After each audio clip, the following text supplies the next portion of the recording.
ज्ञान विश्वास से भरा।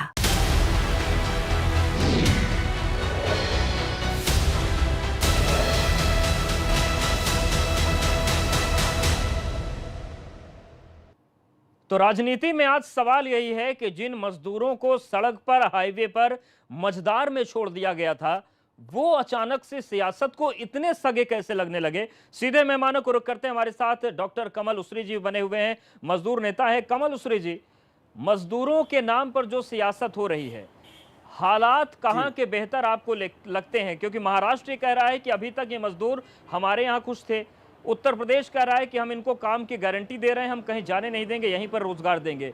जमीनी तौर पर मजबूती कहां नजर आ रही है आपको? देखिए, बहुत साफ है। जिस उत्तर प्रदेश में एक संत यहाँ के मुख्यमंत्री हैं, वहीं बहुत साल पहले एक संत ने कहा था, निर्बल को न सताइए, जाकी मोटी हाय, मुई खाल के स्वास्थ्य से सार भस्म हो जाए। ये लोग सोच रहे हैं कि ये मजदूर निरीह है, कुछ नहीं करेगा। इसकी गुस्सा, इनका मजदूरों का गुस्सा जब एक दिन ताकत बनेगा, इनकी निजामें, इनकी सरकारें बदल जाएंगी। किसने सताया? अब रही बात कि कहा कि सरकार अच्छी है, यकीनन इस हिंदुस्तान में केवल एक सरकार है जो थोड़ी बहुत मजदूरों के साथ रियायत किया, वो केरल। इन्हें केरल से सीखना चाहिए और मजदूरों को गिद्ध की तरह नोचना बंद कर देना चाहिए। ठीक है, महाराष्ट्र और यूपी में किसने सताया ये भी बता दीजिए, फिर आगे चलते हैं। देखिए, दोनों स्पष्ट है। आप ये नहीं कह सकते हैं, दोनों एक सिक्के के दो पहलू हैं। आप इनको उनको ना कहिए। महाराष्ट्र है, गुजरात है, आप सब जगह देखिए, मध्य प्रदेश है, उत्तर प्रदेश की सरकार ने श्रम कानून को पूरी तरह स्थगित कर दिया है, इस्मा लगा दिया है। देश का पहला राज्य जो इस्मा लगाया हुआ है। तो कैसे आप कहते हैं कि उत्तर प्रदेश बहुत अच्छा काम कर रहा है? ठीक है, के उपाध्याय सर, जिस तरीके की पूरी तस्वीर बन रही है वो केरल है। इसमें आपसे समझना चाहते हैं कि अचानक से मजदूरों को लेकर बेचैनी क्यों आई? क्या इस वजह से आई? तमाम देश के अलग अलग हिस्सों से खबरें आई कि जो फैक्ट्री मालिक हैं, जो उद्योगपति हैं, उनको ये चिंता हो रही कि अगर सारे मजदूर अपने घर, अपने राज्य लौट गए तो वर्क फोर्स हमें नहीं मिलेगा। क्या वो दबाव भी है क्या जो बेचैन कर रहा है सरकारों को इस फैसले के बाद कि आपको परमिशन लेनी पड़ेगी? नहीं, मुझे लगता है कि इस समय जो स्थितियां हैं वो बहुत ही भयावह हो चुकी हैं। जिस तरह से मजदूर पलायन करके लौटे हैं और जिस तरह से सब अपना अपना एजेंडा लेके बोल रहे हैं, जैसे अभी कमल जी बोल रहे थे, उन्होंने सीधे अपना, केरल में उनकी सरकार है, उन्होंने कहा कि वहाँ उनका अच्छा काम हो रहा है। शिवसेना वाले बैठे हुए हैं, वो कह रहे हैं कि महाराष्ट्र ने जो है वो अच्छा किया, जबकि सभी देख रहे हैं कि महाराष्ट्र से किस तरह से पलायन हो रहा है, किस तरह से भूखे प्यासे मजदूर हाईवे पर है, पूरा हाईवे चीख पुकार कर रहा है। अब ऐसे में यूपी की सरकार ने, मैं निष्पक्ष होकर बोल रहा हूं, यूपी की सरकार ने यहाँ पे काफी व्यवस्थाएं की है, उनके खाते में पैसे भी डाले हैं और जो लोग बाहर से आ रहे हैं उनका रजिस्ट्रेशन यहाँ पे हुआ है। और वो इसीलिए उन्होंने ये व्यवस्था की है कि जो भी अब मजदूर जाएगा तो वो पहले परमिशन ले, ताकि ये सरकारों को पता रहे कि हमने यहाँ से कितने मजदूर दिए और वहाँ पे कितने लोग हैं, ताकि ये एक दूसरे का आरोप प्रत्यारोप का दौर खत्म हो। चंद्रमोहन जी बैठे मुस्कुरा रहे हैं, वो मेरी इस बात से सहमत होंगे कि यहाँ पर व्यवस्थाएं ठीक है, दुरुस्त की गई हैं। जहाँ तक उन्होंने कहा कि एस्मा लागू किया गया, आप देखिए कि इस समय आर्थिक मंदी का दौर है और ये भयावह आर्थिक मंदी का दौर है। कुछ समय के लिए श्रम कानून स्थगित किए गए हैं ताकि अगर कोई मजदूरों को काम मिल रहा है, कोई फैक्ट्री चलाना चाह रहा है, तो मजदूरों को काम मिले, उनको रोजी रोटी मिले। यह भी उन्हीं के लिए किया जा रहा है। अदरवाइज कारखाने चालू नहीं होंगे, मजदूर भूखे मर जाएंगे। गाँव में उनके लिए काम नहीं है, मनरेगा के नाम पर सिर्फ खाना पूर्ति होती है। तो भगवान के लिए कृपा करें, मजदूरों के नाम पे अब राजनीति न करें, मजदूरों के लिए कुछ करें। ठीक है, मेरा यही इन लोगों से आग्रह है। चंद्रमोहन जी, ये परमिशन जो लेनी पड़ेगी, इसके पीछे क्या सोच है? परमिशन क्यों ले राज्य? मैंने क्या कहा, परमिशन लेने ना लेने का विषय नहीं है। विषय इस बात का है कि हमारे नागरिक, उत्तर प्रदेश के नागरिक दर दर की ठोकर खाने को मजबूर ना हो।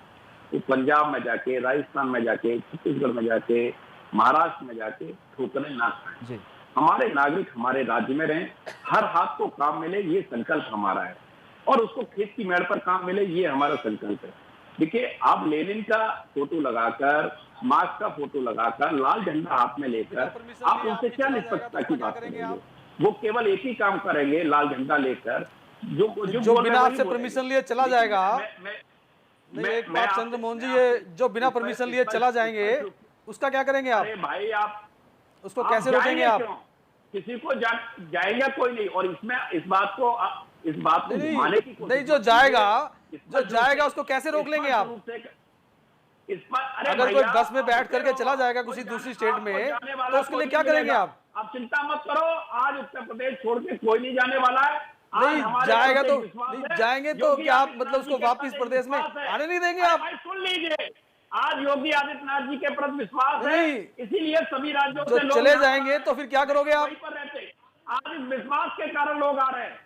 आप यही नहीं। कहते रहिए चले जाएंगे तो वो क्या तो अपने करोगे? घरों नहीं, पे जा संजय रहे हैं, गुप्ता जी, आपके चंद्रमोहन जी, यहाँ जा रहे वक्त हैं। एकदम कम है मेरे यहाँ पास। जा रहे हैं। संजय गुप्ता जी, बस आप कोई बहुत बांग्लादेश से संक्षेप आ में बता दीजिए कोई कि यूपी क्यों में आ रहा चले है, कोई जाएंगे यूपी वो से जा रहा है। महाराष्ट्र। महामारी के दौर में आपने उनको छोड़ दिया। चंद्रमोहन जी, आखिरी सवाल कर लेने दीजिए।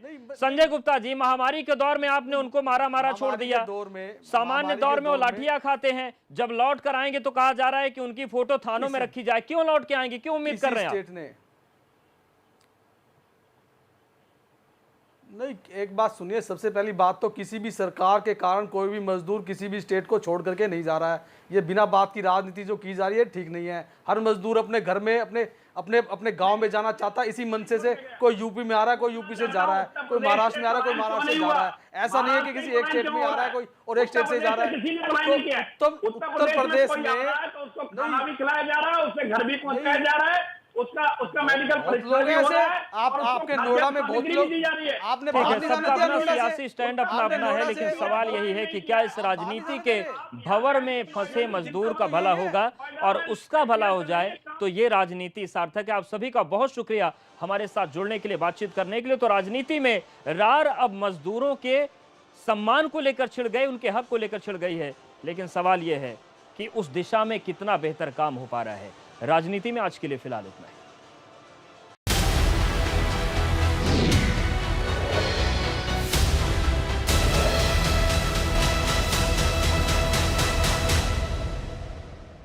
मैडम, ये तो जादू की